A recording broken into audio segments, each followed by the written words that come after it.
Hospital Porters, Pride and Dignity, Stop the New World Order. Welcome to Hapanwo TV. And well, Roswell 70 was yesterday. For those of you who didn't get there, sorry you couldn't. A lot of people did. I met some old friends that turned up I hadn't seen for a long time. It was really lovely. I made some new ones as well, including that fella behind me. He dropped in from Zeta to Reticuli to say hello, him and his brother. Well, it was fantastic. I mean, I was thinking to myself, what's going to happen? This is the first conference I've ever organised, and it went like a dream. It was absolutely fantastic. It was just so good to do. Now, the conference itself was an idea that came to me when I was actually looking at the 70th anniversary of the Roswell incident. I knew very well that this amazing event, this UFO crash and retrieval by the US government, secret salvage operation, it was 70 years old, and there was a major festival in Roswell itself to celebrate that. Colin Woolford, one of the speakers, he went there. So did his friend. They were there too. They went over to Roswell. I'd love to have gone with them, and I couldn't. Well, I thought, well, what about this country? Surely someone's doing a conference in this country to mark that event, and well, I can go along to that instead. This is what happened on the 60th anniversary. There was a conference organised in up north somewhere by a 16-year-old boy called Sam Willey. And I thought, well, a 16-year-old can do that. Why should, surely someone else is going to. No one did. So I thought, well, if no one else is going to do it, I'll do it. So I organised my first ever conference, Roswell 70 in Oxford. That's right, yes, we were discussing ET disclosure at the White House. It's not a joke. The pub is called the White House. That's the pub we were in. And they were lovely people there. The Lico, the landlord, and the bar staff, they were fantastic. They're really helpful, really good in directing people to the venue and stuff like that, providing everything we needed, getting a fan out when it got too hot and stuff like that. Brilliant people. Wow, we had a lovely crowd there. It was a really good atmosphere. Fantastic energy in the place. Lovely venue, like I said. None of the press turned up, and this is a bit of a disappointment, because I did actually contact the local newspaper, the Oxford Mail, and I contacted a couple of other people. I contacted the Oxford Mail twice actually, because I did initially, and then Sophie and Chris, the Porter's poet and her partner, they provided a press release which I then sent to them, and I sent one to Oxford TV, Oxford Radio as well. None of them turned up. Oh well, they're going to regret it when everyone knows about all this, and there was a 70th anniversary event and they never bothered to cover it. So once again, alternative media outstrips the mainstream media. Oh, it was well, I did my little speech and everyone else did their little speech. There were 4 speakers booked, and we had a 5th one turned up. John Gary turned up.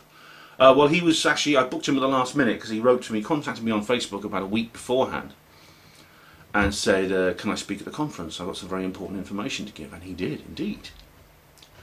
The good news is, right, if you didn't get there, I have recorded all the speeches, and so has Miles. Miles recorded some of it, Colin did some, Tino did some. So it has been recorded, and it's going to be on this channel. It's probably going to be on, Miles will probably upload some of it to Bases as well, so you'll get to see that. This particular video is going to include my speech and some of the initial, some a little bit of extras. I got some film of the fantastic cake that was made for us by Sophie and Chris. It was absolutely wonderful, and as in the best traditions, I've been given a slice of it to take home with me. Yeah, so yeah, I've got a little bit of it up in the fridge. I don't know if I can eat any more. It's so filling, and I felt bad to cut into it because it was such a lovely cake. It was such a beautiful thing, and you'll see in the film how wonderful this cake is. It's absolutely fantastic. Yeah, and we had drinks, or loads of drinks. I didn't have a beer till the end because I wanted to basically keep a clear head, so I didn't have any beer at all till the end. Then I had a pint, but I had nothing at all during the day because I needed to keep a clear head. Yeah, there was no trouble. I mean, we weren't really that concerned about security. There were a couple of people who were on the banned list, but we didn't think they would turn up, and we basically kept an eye on the door just in case. I mean, security for this kind of conference is very easy. Basically all you need are 2 tough guys with bald heads and big muscles. Well, luckily we had 2 of those. You're looking at one right now, and the other was Tino. So that wasn't a problem. I mean, any trouble, we just throw them out, or just stand in the doorway and they couldn't get in. But no undesirables turned up. It was absolutely fine. Oh yeah. So I mean, I can't believe it's actually happened.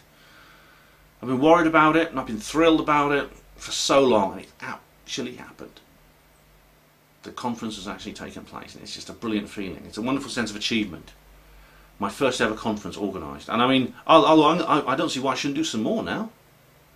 The landlord, the people at the staff of the White House are actually fine for us to use that event. They were quite interested in what we were doing, actually. So this first particular video is going to take a couple of shots that I made of various things, and my speech is going to be in this first video.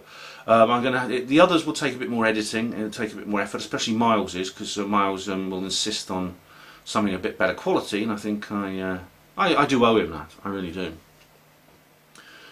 So this is my particular speech coming up. I just want to say thanks very much to everybody.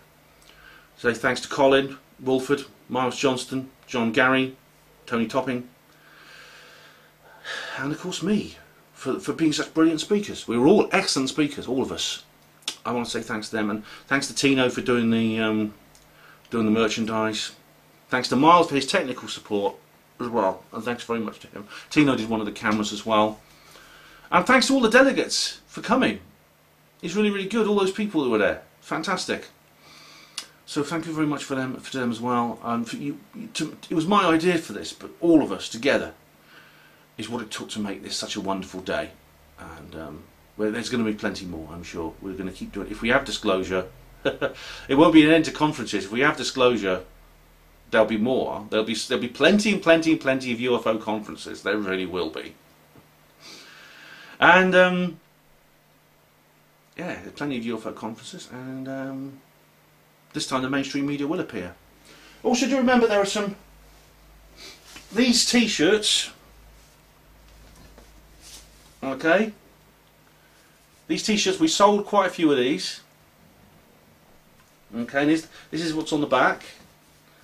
Also, your very own Hapanwo logo on the back there. Or sort of. We couldn't put the whole thing on, but we just put the words there. Those T-shirts, we sold plenty of those, but there are a few left. And they are, well, we're going to see if we can sell them off, and I'll give you some details perhaps in another film in this series about how you can do that. But currently it's Tino who's got them, and he's arranging it. I'm going to have to arrange it with him. But we do have a few left, which in some sizes, which you may be able to buy. It's very, very important. And of course, I sold a few copies of Roswell Rising, a novel of disclosure. That's a book that's going to become a massive bestseller when we have disclosure, about bloody time. And hopefully I must get I must get the sequel finished in time for that, mustn't I? Roswell Revealed. And, well, all that remains is for you to watch my speech. This is the opening speech of the conference. I'm going to upload these in order, so that I'll be uploading them in the order that they appeared at the venue, at the event. This is a speech I did with, you know, I virtually winged this. I mean, I didn't do much rehearsing, so I think I did a pretty good job considering. It's basically an introduction to the event of Roswell, the Roswell UFO incident, and how it is relevant in the modern world. So I hope you enjoy that. Thanks for watching. Hospital Porters, Pride and Dignity, Stop the New World Order. Right, we have a cake here. This is more from the Sophie the Porter's Poet. And you're familiar with her work and her partner who create these amazing things. Now we have here a cake, Roswell 70. What, Miles? You see a crashed flying saucer there. Roswell city limit. Oh, this is great. Extraterrestrial highway there. Area 51. There's Area 51 gate. There's a little alien coming out of his hole like a hobbit. And there's another one here. Look, he's reading the newspaper. Oh, wow. I didn't notice that before. And there's the Groom Lake Road going all the way around it. And look, each of the speakers has their own little cake. This is amazing. This is brilliant. I feel guilty even eating it. I don't want to put a knife into it. It's just marvellous. It's fantastic. Well, as you can see, some late arrivals turned up just before the start of the conference. After a long journey from Zeta Reticuli, they have put in an appearance. I don't know what their names are because they can only communicate telepathically. but they're very, very interested in learning more. I think they've actually paid a visit to Roswell too, so if they do actually communicate telepathically with me, I will relate their words to you. Maybe they just want a slice of that cake. Okay, ladies and gentlemen, thank you very much all of you for coming to Roswell 70. And we are at the White House. Yes. Trump is in the bathroom throwing up. He had a bit too much vodka last night. Yeah, but so here we are in the Oval Office at the White House. Well, actually, it's a pub called the White House, which was not a joke. When I first said we're speaking at the White House, everyone thought it was a joke. But this pub is the White House in Oxford, and this room has been hired. It's a very, very nice little room above a pub, and it's a really, really fantastic venue, and I really appreciate all of you making the journey here. Apologies for the delay in getting started, but I think this is a very, very important subject we're going to contemplate. Now, to give you an idea of what I'm talking about, I want you to imagine something. I want to imagine that you have just come home from a hard day at work, and you go in, you walk in, and well, today you'd switch on the TV. In this case, a long time ago, you'd switch on the radio, which is the principal way people got the news. You think it's just another ordinary afternoon where you have your dinner, have a cup of tea. But then you hear this.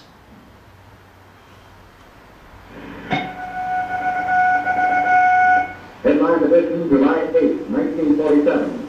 The Army Air Forces has announced that a flying disc has been found and is now in the possession of the Army. Army officers say the missile, found sometime last week, has been inspected at Roswell, New Mexico, and sent to Wright Field, Ohio, for further inspection. Late this afternoon, a bulletin from New Mexico suggested that the widely publicized mystery of the flying saucers may soon be solved. Army Air Force officers reported that one of the strange discs had been found and inspected sometime last week. Our correspondents in Los Angeles and Chicago have been in contact with Army officials endeavoring to obtain all possible late information. Bill Wilson reports to us now from Chicago. The Army may be getting to the bottom of all this talk about the so-called flying saucers. As a matter of fact, the 509th Atomic Bomb Group headquarters at Roswell, New Mexico, reports that it has received one of the discs which landed on a ranch outside Roswell. The disc landed at a ranch at Corona, New Mexico, and the rancher turned it over to the Air Force. Rancher W.W. Brazil was the man who discovered the saucer. Colonel William Blanchard of the Roswell Air Base refuses to give details of what the flying disc looks like. In Fort Worth, Texas, where the object was first sent, Brigadier General Roger Ramey says that it is being shipped by air to the AAF Research Center at Wright Field, Ohio. A few moments ago, I talked to officials at Wright Field, and they said that they expect the so-called flying saucer to be delivered there, but that it hasn't arrived as yet. In the meantime, General Ramey describes the object as being of flimsy construction, almost like a box type. He says that it was so fast that he was unable to determine whether it had a disc form, and he does not indicate its size. Ramey says that so far as can be determined, no one saw the object in the air, and he describes it as being made of some sort of tinfoil. Other Army officials say that further information indicates that the object had a diameter of about 20 to 25 feet, and that nothing in the apparent construction indicated any capacity for speed, and that there was no evidence of a power plant. The disc also appeared too flimsy to carry a man. Now, back to Taylor Grant in New York. There was important activity within the UN Security Council today. I turn to my kid and I say, honey, everything's going to be fine. But you can just imagine the shock that people must have experienced, as we would, if a news story like that appeared on our TV today. I think we respond slightly differently to people there, in this particular case did, because culture's changed in the meantime. But there would be shock, there would be disbelief, there would be astonishment, and excitement in some cases. But believe it or not, 70 years ago, this very day, on the 8th of July 1947, people did indeed actually switch on their news and hear that. And not only that, it was confirmed soon afterwards by newspaper headlines like this one.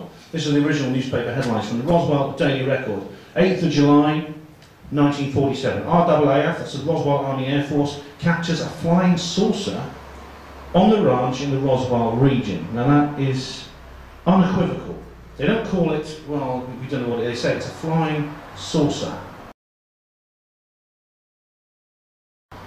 Now this was at a time, just a couple of weeks after the Kenneth Arnold sighting, when there was a lot of talk of flying saucers in the news.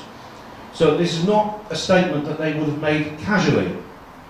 Now we know exactly where this news story comes from. It was an official press release from the Roswell Army Airfield. That's the big air base. Today it's like an aerodrome in Roswell. In those days it was a massive Air Force base.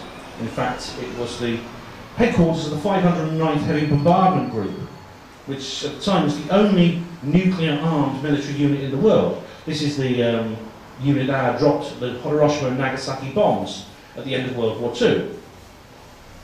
So this is, these are people who are very serious about what they do. The 509th was an elite unit within the Air Force. The press release came from Lieutenant Walter Howard, who was the press officer of the base. It was issued on direct orders from the base commandant, Colonel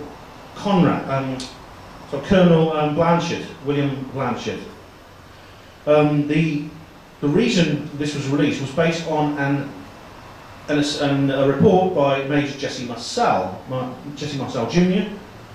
Sorry, Major Jesse Marcel, who was the chief of the intelligence for the 509th Bomb Group. So these were high-level people. These were serious people.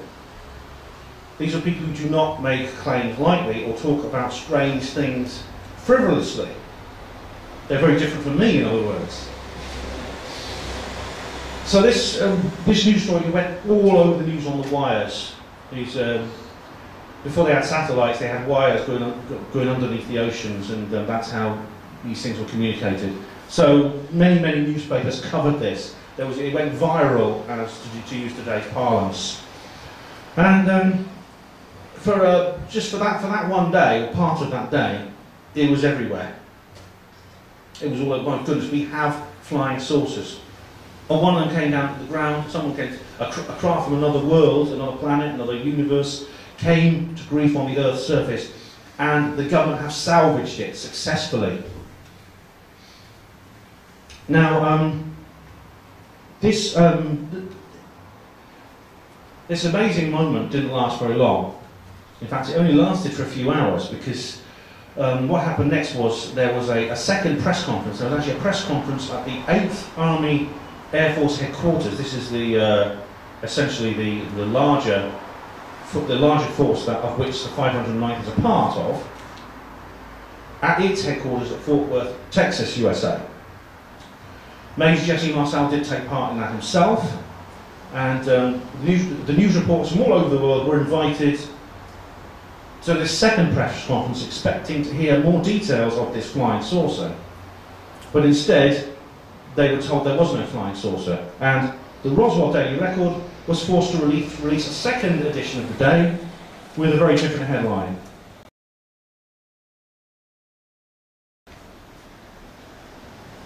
General Ramey empties Roswell saucer. That's funny, isn't it? That's what today you call that a tabloid pun, wouldn't you?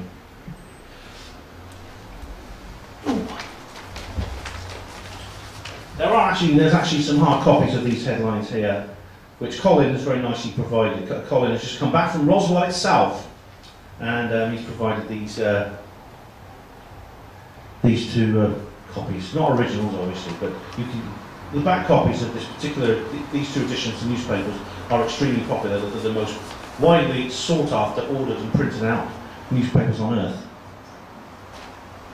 Now, this here is Major Jesse Marcel, Chief Intelligence Officer for the only nuclear-armed military unit on Earth, so who's very carefully selected. He had to go through a lot of tests, and he needed a lot of experience to do what he did, to be selected for that role. It's not the kind of job anyone can apply for.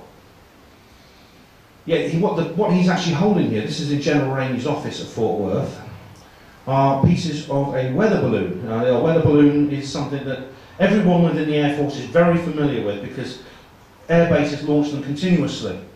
They're just simple balloons with a piece of aluminium foil on balsa wood and cardboard wrapped around the bottom of them with a little bag of sand to act as ballast. That's just so they reflect radar, because basically they're just used to check wind speed and direction for flight operations. There's absolutely no way in the world that this man could possibly have seen one of these weather balloons and mistaken it for anything other than what it was. Yet according to the official story, they want us to believe that Major Marcel actually saw this debris and thought that it was part of a craft from another world. That's what the official story wants us to believe. And I don't know, you sort of tried to smile there, but you can just imagine how he felt at that moment. Because he was being used, basically, he's been made a fool of in front of the entire nation, and the entire world. Because this picture also went viral, it was shown everywhere. They're basically saying, well, he made a mistake. It was his fault, he made a mistake, and that's why the original press release was made, and the original news story. This huge news story went all over the world, it's all his fault because he made a mistake. Well, that was a lie, and I mean, even the government admitted that they lied at this point. But Jesse Marcel kept his mouth shut. He was ordered not to say anything, he was ordered to take part in this. Like a good soldier, he obeyed his orders for 30 years. And then he could bear it no longer. Then this is a problem actually when it comes to UFO research. The problem that recurs is that there's often a very, very long time between the event happening and when research begins, for various reasons. In this case, it was because there was that General Ramey empties Roswell saucer story, which everyone believed. People believed, oh right, okay, it was all a big mess. Sorry, oops. Let's go back to normal.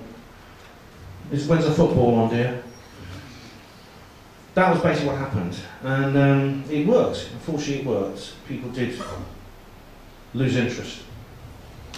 But not forever. The truth is very hard to bury. It's getting harder to bury, which is a good thing. But we did have this problem where Marcel kept quiet for 30 years.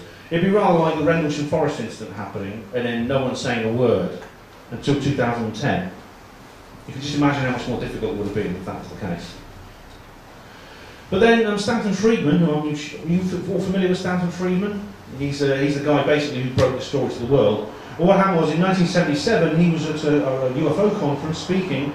Someone approached him afterwards and said, I've got a guy who knows about UFOs, and he's even handled bits of them. Stan, of course, says, well, introduce us. It was Jesse Marcel. Jesse Marcel had approached Stanton Friedman 30 years later and said, I want to go public with this. And he did. They recorded many interviews, you get them on YouTube.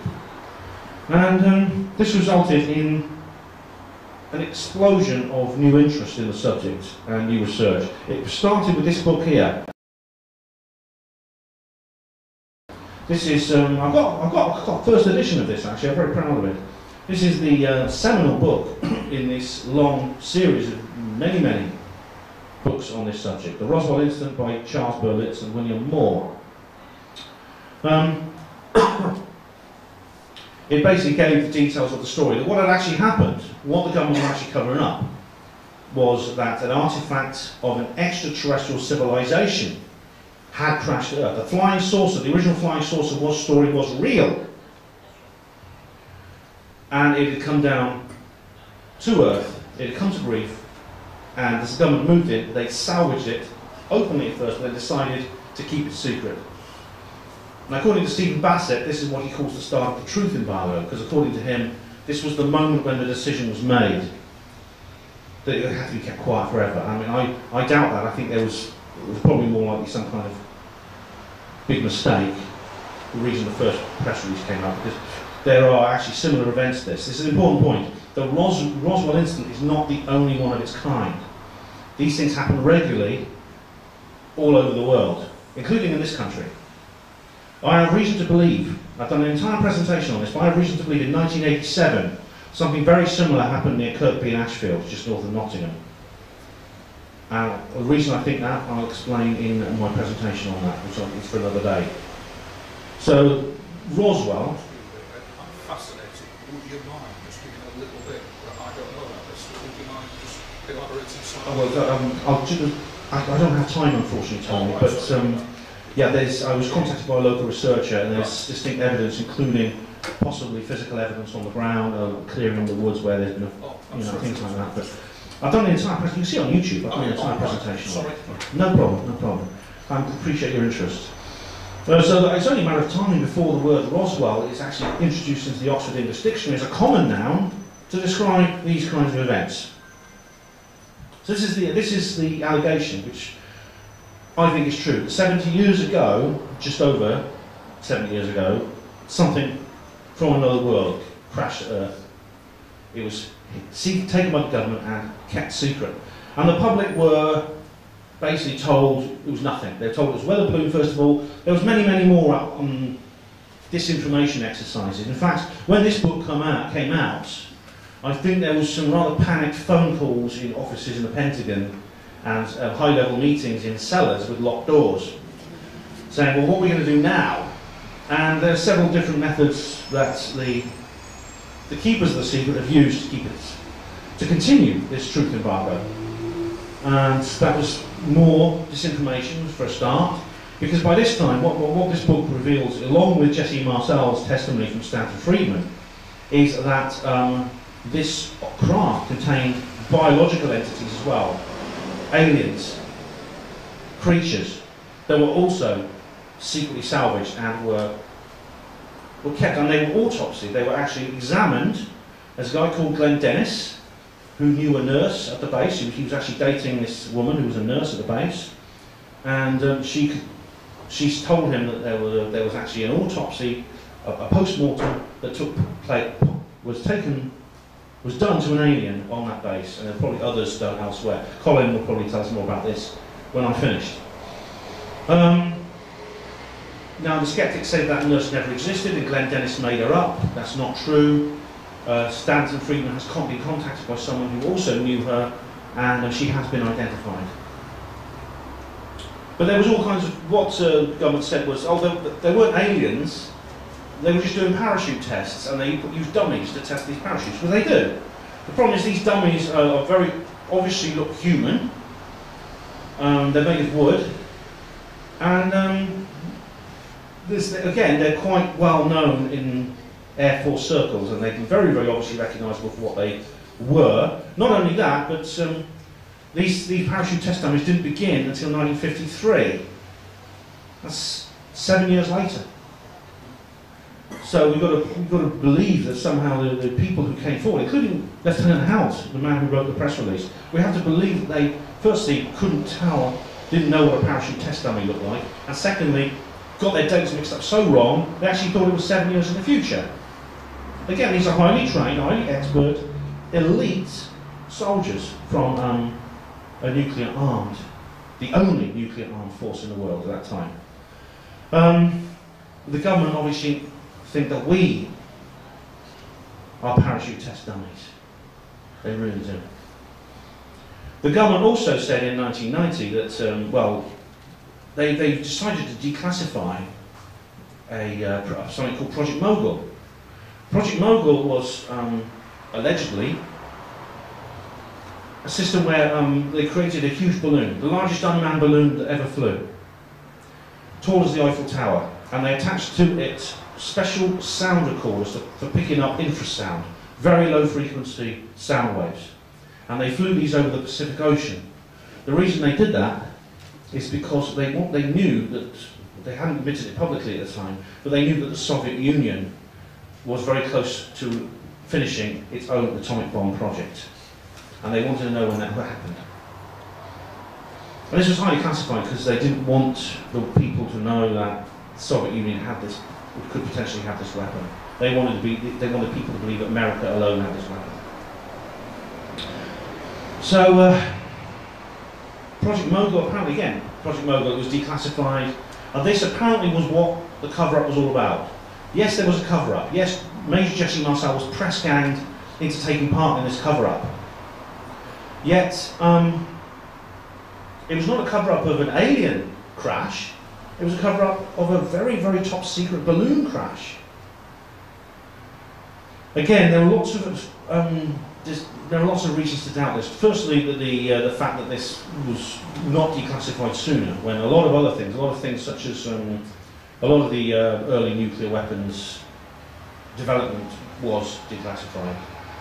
Even details of spy rings and things like that were actually revealed.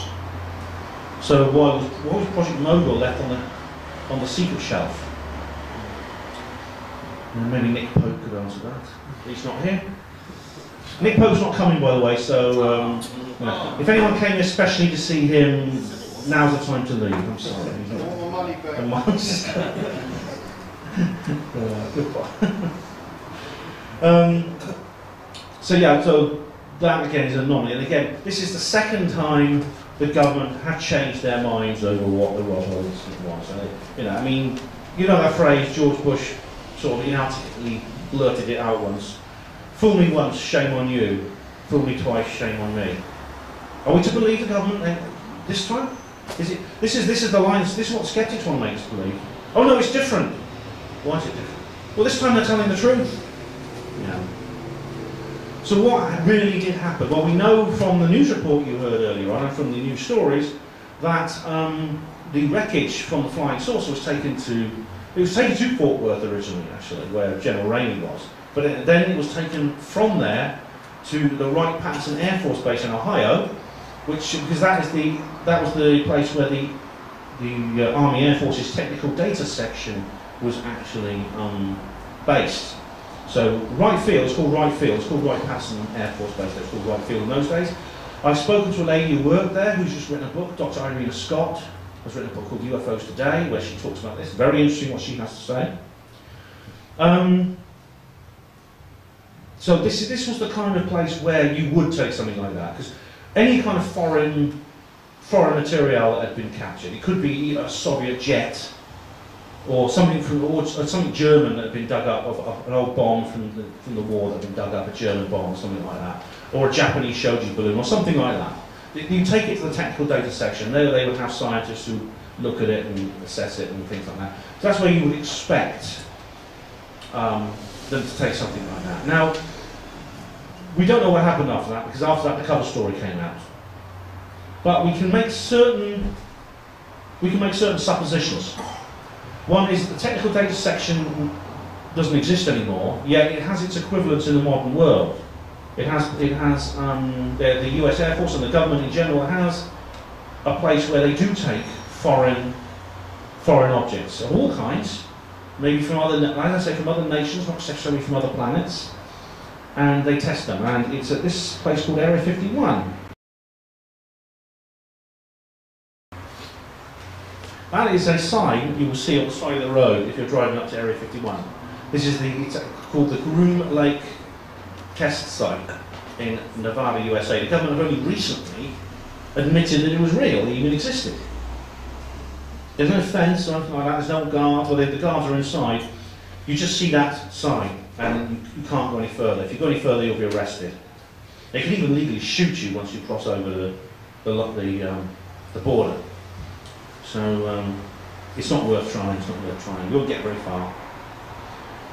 But we estimate that's probably where anything, not only the Roswell debris was moved there, but anything from more recent crash retrievals of the type, the Roswell with the common now, that I talked about earlier, would have been taken there. Possibly from abroad too. It's possibly I wouldn't be surprised if the wreckage from the Nottinghamshire crash went there. And there's also several people who have spoken out saying they're witnesses, people who weren't there, people like Bob Lazar, who does have an interesting story to tell, despite the fact there are anomalies with it. Now, my question is, why? Why have we been lied to about this? Wouldn't this be the biggest story of the century, of the millennium? We're not alone. There are aliens. Aliens are real. Flying saucers are real. There is an extraterrestrial intelligence engaging the human race right now. This would back page all other headlines, isn't it? This story. So why are they keeping it from us? Why have they kept it from us for so long? 70 years they've kept it from us. Well, I don't know. I mean, there are several theories, and we'll discuss those now. That's where we live, on our little planet. All of us live on that pale blue dot, as Carl Sagan called it. He called it the pale blue dot because a photograph was taken of the Earth from such a distance from near the other planet Saturn that it literally just looked like a little dot, a little blue dot, and that's how small it is. It is insignificant compared to the size of the universe. And it seems very, very important when it comes to our relationship with our controllers, the government, the authorities of this world. It seems very important to them from their perspective that we regard this as an oasis of life in an infinite cosmic desert. It's as if their control over us is quintessential to our believing that, which is why they want us to think that. But it's not true. The universe is teeming with life. And possibly there's other dimensions and things like that as well, because these beings are interacting with us. The evidence is overwhelming. But the authorities deny it. The evidence is coming from people like us, amateur or small level researchers with a passionate belief in this and a desire to get the word out. This is why we've got this event today. That's what this event today is all about. That's what it's all about. So for whatever reason they want us to believe that. And I tell you what, this is more than just supposition. This is something they have admitted. In 1959, at the very start of the space program, just a short time after the Sputnik launch and Vostok, which Yuri Gagarin, just a short time after that, a think tank called the Brookings Institute, which is based in the United States, contacting NASA, which NASA was quite a new organisation in those days, and America was getting ready to launch its first rockets and its first people in space. And it was the basic start of the space race. And they said, in as many words, if you find any evidence of life, intelligent life specifically, even signs that intelligent life once existed in the past, out in space, it may not be a good idea to shout it from the rooftops. They didn't recommend a cover-up in as many words, but reading between the lines of the actual text, they say things like, they talk about the negative effect it will have on the church, on our belief in God, in the form we do now.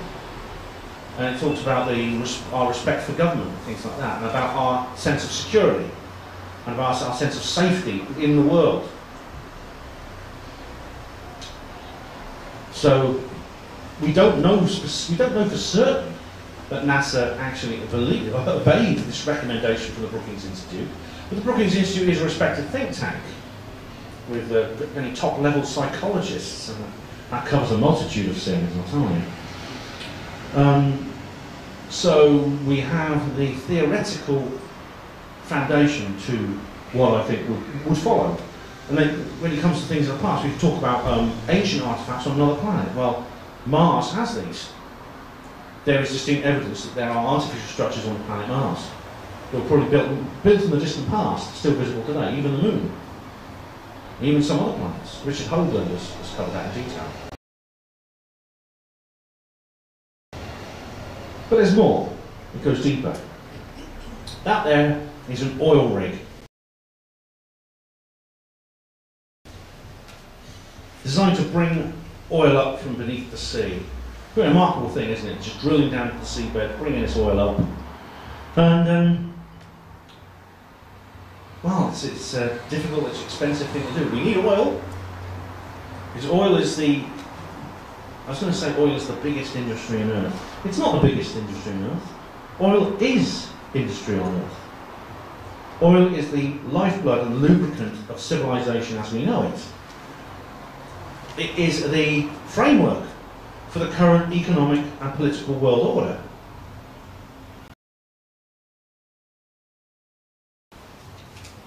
That's a nodding donkey, that's an oil pump that you get on land. For bringing the oil up from when you're lucky enough to find one on land. I don't think almost all our energy is generated by fossil fuels of some kind, although some people say oil is not a fossil fuel. I mean, that's a story for another time, but it is the source of our vehicles, well, what we run our vehicles on. It's all transport certainly is based on oil. Most electricity is still generated by coal. Now, you may think, well, there are disadvantages with using fossil fuels. It's expensive. All of us get an electricity bill, which we have to pay for. We have to pay for the electricity we use, which is expensive. It's not cheap, and it's actually beyond the pockets of many, many people on Earth. There are many people who don't have an electricity supply because they can't afford it. There are people who have an electricity supply which they can only use intermittently. Old people in particular are vulnerable to this. Now, in winter time, even in a temperate country like Britain, that can be fatal. There are old people who have actually died of cold in Britain in winter because they can't afford their electricity bill or gas bill. Gas is another fossil fuel. It's all the same. Electricity is generated by coal, therefore we use it. I mean, there are a few alternatives: wind power, nuclear fission power stations. These only account for a small proportion of the amount that's been generated, and it could never replace oil.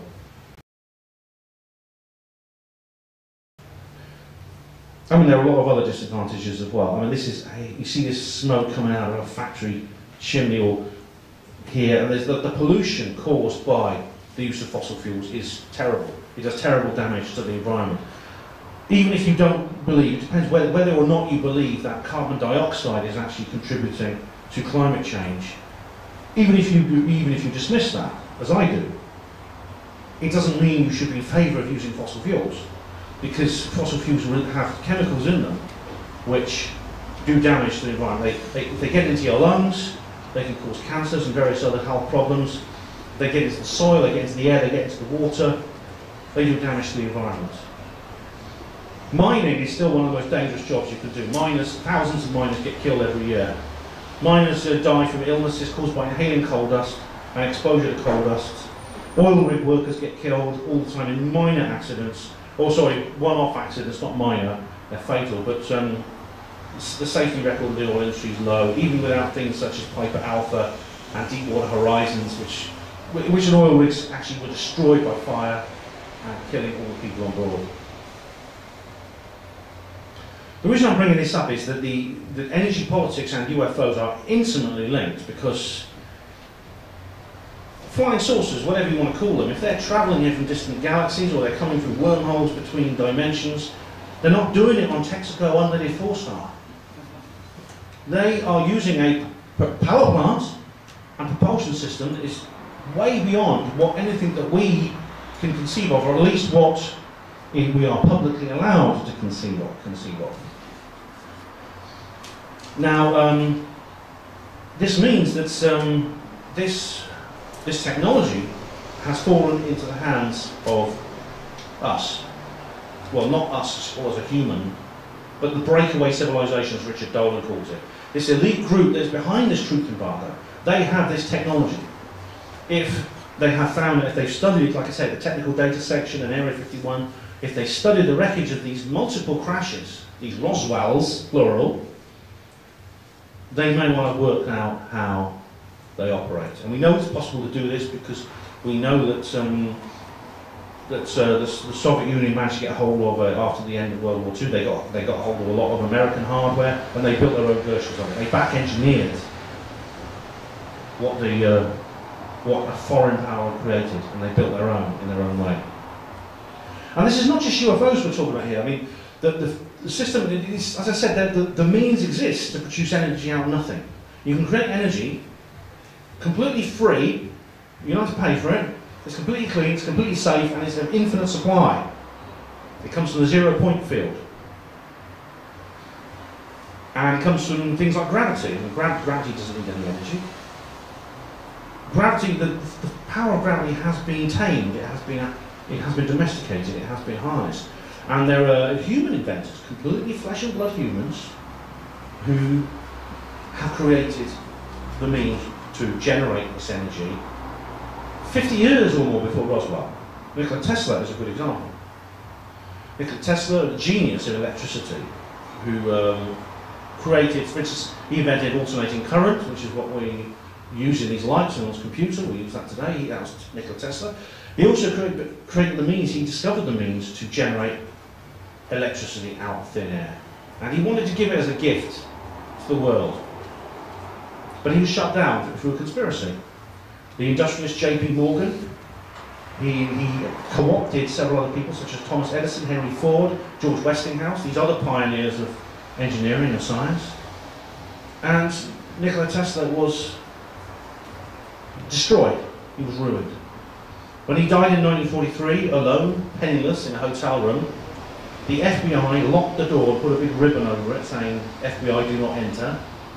And they stole everything. They took his papers, they took his books, they took his prototypes, everything from him. Even before the undertakers were allowed in the room to take away Nikola Tesla's earthly remains.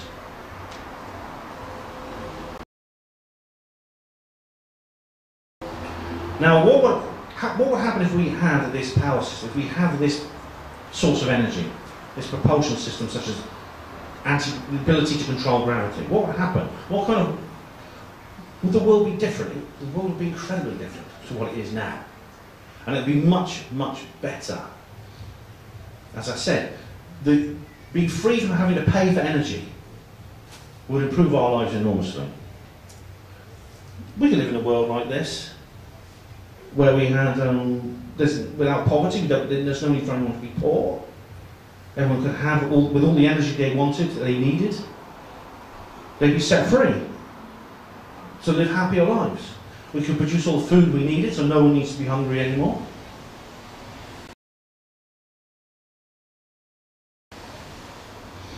We could live in harmony with nature. We wouldn't need to be using these destructive methods of farming and mining and energy generation that damage the environment.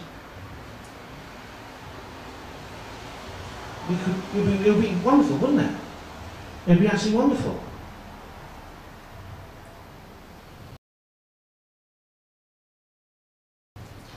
So why, oh why, don't they just let us have it?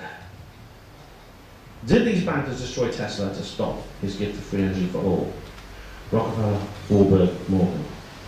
J.P. Morgan and other bankers first pretended to back Tesla, but effectively they were only seeking to control him. When they found out he planned to give the world free energy as a gift, they silenced Tesla in the newspapers they controlled.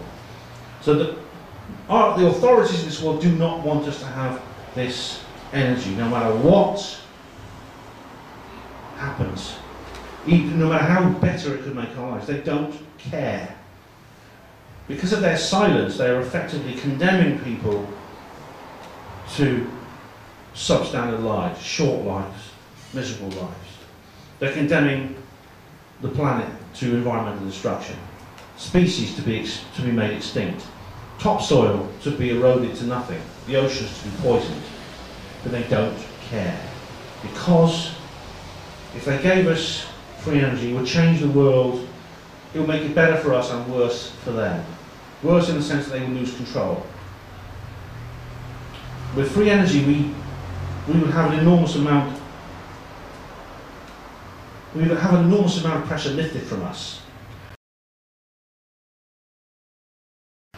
I think that life needs to be a struggle. From the point of view of the powers that be, they need for us to live a life of stress, of fear, of uncertainty, of dependence. Because when we're in that state, we are dependent on them. When we're in debt, we're essentially slaves to the financial system. When we need to pay for our energy, we have to work. We have to work long hours in jobs we may not like. And all the systemic structural violence that comes from that it browbeats us down, it keeps us quiet, it keeps us subservient. It keeps us like we're broken horses. But who's doing it? Who would do such an awful thing to us? No human could possibly do something like that. Or maybe they're not human.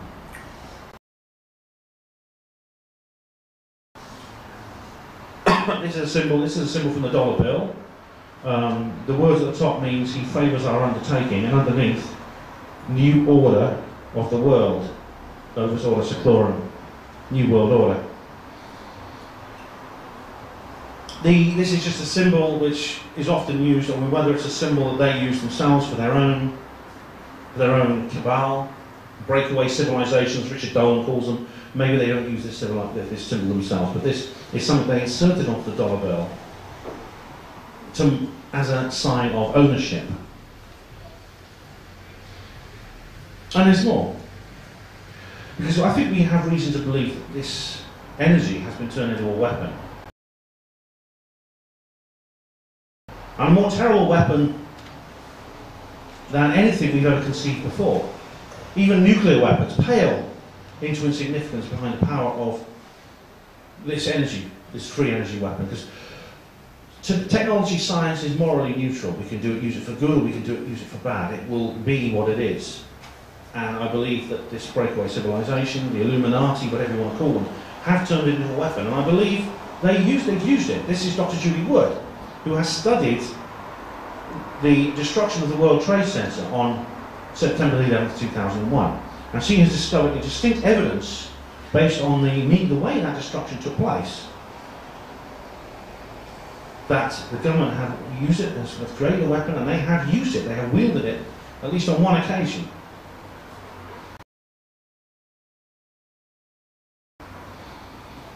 So they want to keep us quiet, they want to keep this secret quiet. They've done it for 70 years at least. Are they going to do it for another 70? In order to prevent them from doing it for another 70, we need to get wise to their methods. We need to be able to expose their methods. And if you study what happens, and you study this subject, the way they operate becomes apparent.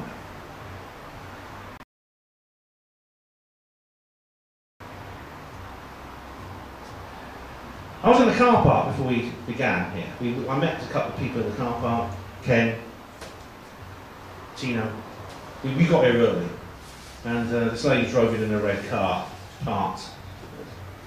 And she said, "Oh," I said, "Are you a customer of the pub?" She said, "No, I'm just going to get my hair done." And she said, "If I get my hair done, I'm going to park here. I'm at the hairdresser. The pub hasn't opened yet, no one's going to object." Right. "Well, what are you doing here then?" She said, "Well, someone's asked me a direct question. I can tell the truth or I can lie." I said, "We're here for a conference on flying saucers." And he said, "Oh my God," she said, "crazy, loonies." And she walked off. And my first instinct was to be annoyed, but then I thought to myself, well, based on the information that this lady has actually been given, because no doubt she gets her information from the mainstream media, she is going to have a view of the UFO phenomenon which the mainstream media gives her. And the mainstream media, we know the mainstream media makes a joke out of all this because, firstly, the quality of the way they cover this. They have treated the subject as a joke, and they have humiliated and abused the people who take it seriously and portrayed them in a most undesirable light, including some people in this room here who have been pilloried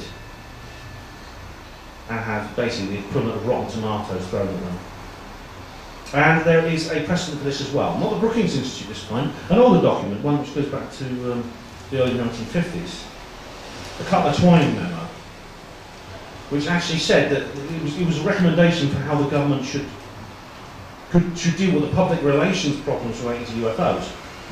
And one of them said that UFOs should be dismissed in the media through official ridicule and denial. So, I believe that the BBC, the ITV, Channel 4, CNN, all these news organisations, all these TV media production companies, I think they're taking that advice. This is just one example of what we're talking about here. So that lady we spoke to in the car park, I'm not saying she's a stupid woman. She could, if she had access to different information, she may change her mind. She seemed to be quite with it on some other things, actually. She was talking about the European Union with us, and she seemed to be quite switched on about that. But she laughed at the idea of UFOs because this is her information. This is how the subject is presented to her. So why is this so important? Is it essential for us to know the truth about this? I mean, why does it matter whether we are being visited by aliens or not? What makes it consequential for our future? It's extremely consequential because we're heading towards this, the Big Brother society.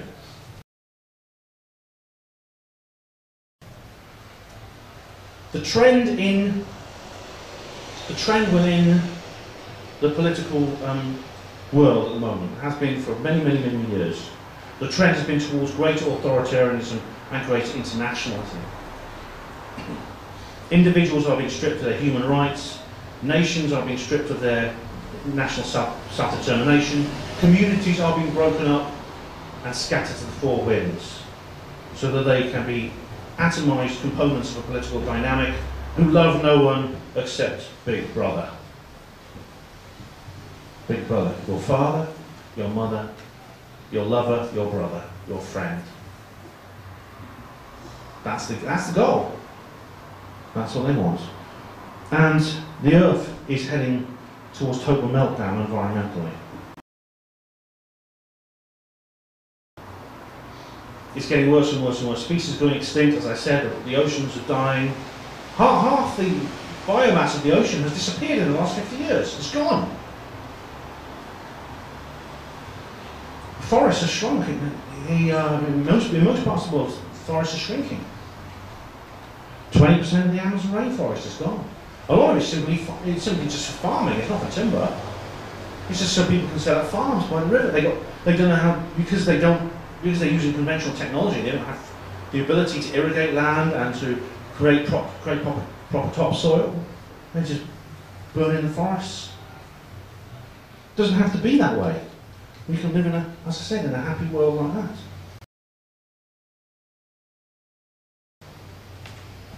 Where we live productive lives of plenty, without harming the natural world, and the natural world can continue to do its thing. We can enjoy it. We can be part of that.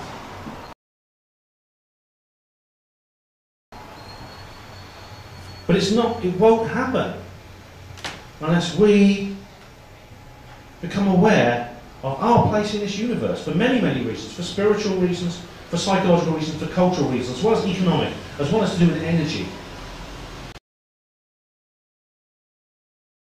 I've done an entire presentation called Energy, Politics and UFOs, in which I go into this issue in more detail. So do check that out. It is on YouTube. It's a longer presentation that goes into more detail in that particular area. But suffice to say, for now, we cannot break free from the New World Order without this knowledge coming out. It is essential, because he who controls the oil controls us. Without that control, they do not have us. It's that simple. So on the 70th anniversary of the Roswell incident, it's good that you're all here. It's good that this event has taken place. I'm glad you're here. I thank you all for coming. I thank everyone who's watching this video at home as well. But it's 70 years too long.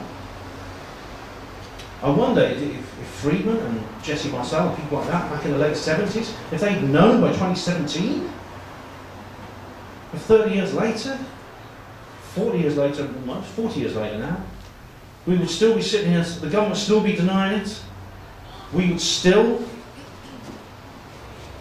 be sitting here saying, come on, what's the truth, what's really going on? We would still have stupid news stories and documentaries, so-called, portraying it all as a frivolity, as a nonsense. I wonder what they'd have said. Would they just held their hands up and thought, it's not worth it, Jesse, just keep quiet. It is worth it. It is always worth it. We should not give up. But it's getting desperate now. In 10 years' time, it'll be the 80th anniversary of the Roswell incident. All of us will be 10 years older, maybe 10 years wiser, hopefully. But will I have to hire this room again and have a Roswell 80? Will the world even be around then? Or will the world be in a state where such a thing is possible? I think it's getting to the point where it's a now or never time. So, let's roll, as I say. Thank you very much.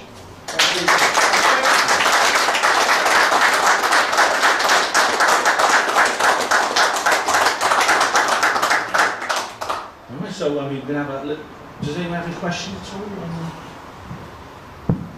all? Mike?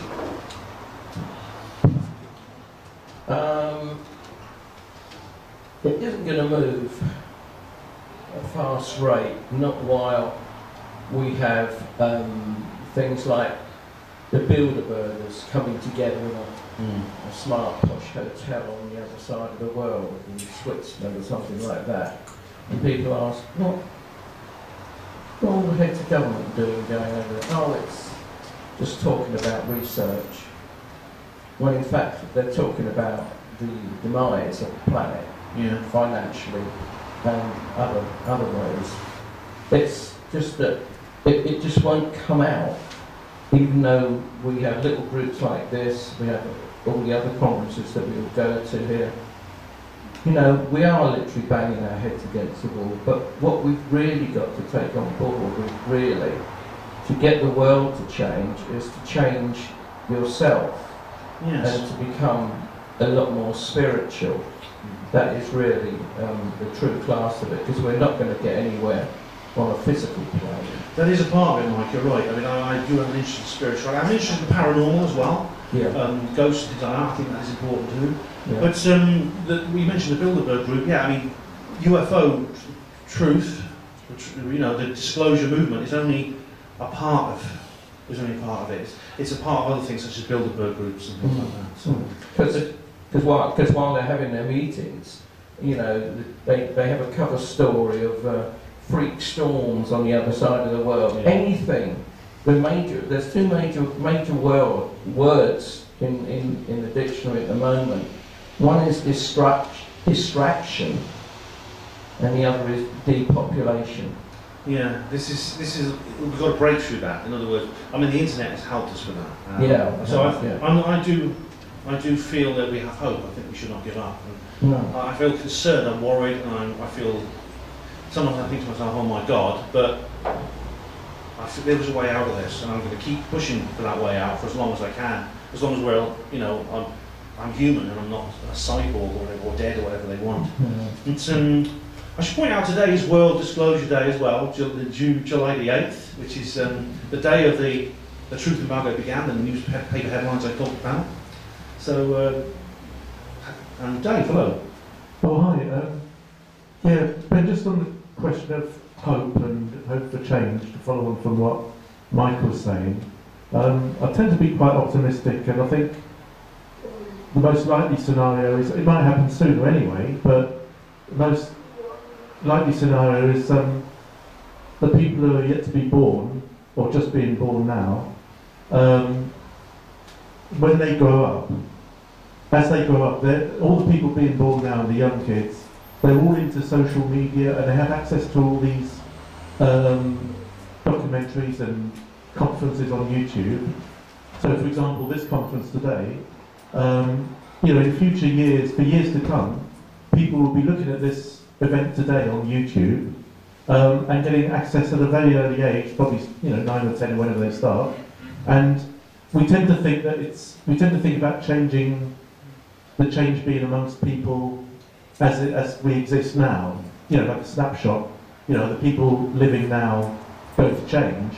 But what will happen is that the ones who are not yet evolved, so to speak, they get, when they die off, it sounds harsh, but when they die off, they're going to be replaced in a higher proportion by young people who have got access to all the social media and probably born with more awareness anyway, as a matter of evolution, Yeah. And So we might be talking more in terms of decades, but it's going to happen largely through that, I think, you know. Yeah, I think that's something to be hopeful for. I mean, for instance, independent media, people on the independent media, and I know some of us in this room, Miles especially, can be considered part of that independent media.